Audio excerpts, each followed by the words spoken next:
Med det här stället så vill vi att det ska bli en destination. Vi vill att folk ska kunna komma hit och ha semester och spendera några dagar här i naturen. Mitt namn är Martin Weinelt. Jag kommer ursprungligen från Uppsala, men nu bor vi här med familjen i Lundhöje utanför Hässleholm. Vi flyttade dit för 1,5 år sedan och bygger upp ett ställe för turister med hotell, vandrarhem, café, campervan site och massa annat kul. Vår bild av Klar så här långt är väldigt positiv.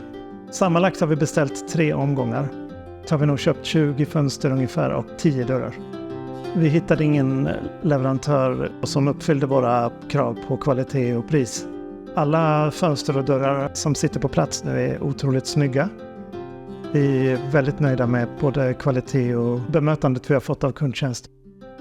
Vi skulle absolut rekommendera Klar till andra som letar fönster och dörrar